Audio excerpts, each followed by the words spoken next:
হচ্ছে? খেলা খুবই ভালো, উত্তেজনাপূর্ণ খেলা হচ্ছে এখানে। আমরা প্রতি বছরই দেখতে আসি, এবছরও প্রচুর পরিমাণে দর্শক হয়েছে এবং খেলাও খুব উত্তেজনাপূর্ণ হচ্ছে। আপনারা দেখছেন বাংলার আওয়াজ। ঘাটালের শিমুলিয়া গোল্ডেন ক্লাবের উদ্যোগে গোল্ডেন কাপ আবারও ইতিহাস করলো। যেমন দুর্ধর্ষ খেলা, তেমন দর্শকদের জনজোয়ার। শিমুলিয়া গ্রামের ইমাম সাহেবকে দিয়ে ফাইনাল খেলার শুভ আরম্ভ করা হয়। শিমুলিয়া গোল্ডেন ক্লাবের এই ফুটবল খেলা দেখতে ফুটবল প্রেমী দর্শকদের ভিড় ছিল দেখার মতো। 3 দিন ব্যাপী নকআউট ফুটবল টুর্নামেন্ট রবিবার সমাপ্তি হলো। ফাইনালে যে দুটি টিম অংশগ্রহণ করেছিলেন সেটি হলো সি স্পোর্টিং ক্লাব চন্দ্রকোনা ও অনুশীলন স্পোর্টিং ক্লাব জয়রামবাটি। গোল্ডেন ক্লাবের গোল্ডেন মাঠে সি স্পোর্টিং ক্লাব জয়লাভ করেছে ও বিজিত হয়েছে অনুশীলন sporting club Jayrambati. Shimulia golden ক্লাবের কর্মকর্তারা বলেন, আমরা প্রতি বছর ইতিহাস গড়ি, আবার আমরাই ইতিহাস ভেঙে থাকি। এবছরও শিমুলিয়া গোল্ডেন ক্লাব ইতিহাস নতুন করে তৈরি করলো।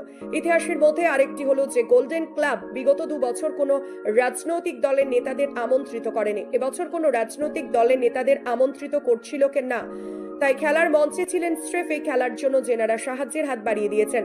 প্রাক্তন খিলাড়ি, কর্মকর্তা সহ গ্রামবাসীদের মধ্যে বিশিষ্ট ব্যক্তিবর্গ।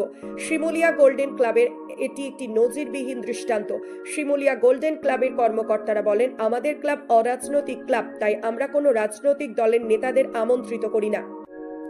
রেফারি নবকুমার চৌধুরী বলেন, আমার খুব ভালো লাগছে যে আজ এই খেলাতে এসে যে বাংলার ছেলেরাই খেলছে, কোনো ফরেনার নাই। দূর দূরান্ত থেকে শিমুলিয়া গোল্ডেন ক্লাবের গোল্ডেন কাপ দেখতে উপস্থিত হয়েছিলেন এই গোল্ডেন মাঠে। সেই সব দর্শকদের সাথে যখন বাংলার আওয়াজের পক্ষ থেকে প্রশ্ন করা হয়, দর্শক বন্ধুরা বলেন, দারুণ খেলা, উত্তেজনামূলক খেলা, দুর্ধর্ষ খেলা শিমুলিয়া গোল্ডেন মাঠে আমরা দেখতে পেলাম। তাই আমরা প্রতি বছর অপেক্ষায় থাকি শিমুলিয়া গোল্ডেন ক্লাবের এই খেলা দেখার জন্য। শিমুলিয়া গোল্ডেন ক্লাবে কর্মকর্তা ও রেফারি কি বললেন বিস্তারিত শুনুন। আপনারা দেখছেন বাংলার আওয়াজ।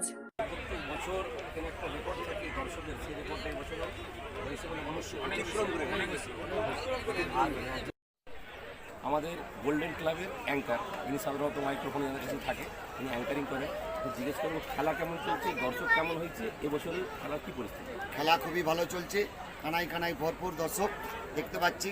আমার 18 বছরের অ্যাঙ্কারিং লাইফে এবছরই মাত্র সর্বশ্রেষ্ঠ লোক আমাদের ফুটবল প্রেমী কাছে জুটেছে এবছর।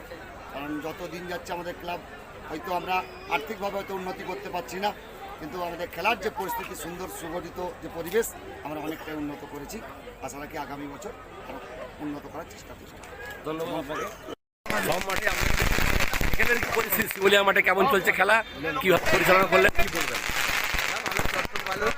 কর্মকর্তারা ভালো, গোল্ডেন কাপ ভালো টুর্নামেন্ট হয়, দর্শক বুঝে ফুটবলটার সেন্সটা বুঝে, যেটা টিমগুলোও খুব ভালো খেলছে। এবং সবচেয়ে বড় কথা যে আমার বাঙালি ছেলেগুলো খেলছে, আমার পশ্চিমবঙ্গের যে ফুটবল এই সন্তোষ ট্রফি চ্যাম্পিয়ন হয়েছে।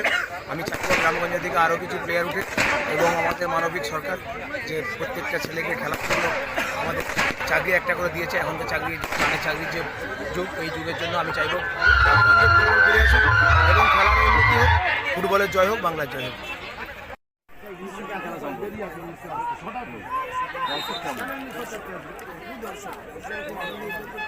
খেলাটা শান্তিপূর্ণ হচ্ছে। আমাদের ক্লাব শিমুলিয়া গ্রামকে নিয়ে করে থাকে, গ্রামবাসীকে, প্লেয়ারদেরকে আর্থিক সহযোগিতা যারা করেন তেনাদের সহযোগিতা। খেলা খুব সুন্দর লাগছে। এটা ফাইনাল চলছে? এটা ফাইনাল চলছে। কোন কোন টিম খেলছে? আছে চন্দ্রকোনা আছে আর জয়রামবাটি আছে। আর কেউ গোল দিচ্ছে নাকি? হ্যাঁ, একটা হয়েছে। চন্দ্রকোনা 1 গোল দিয়ে আগে আছে।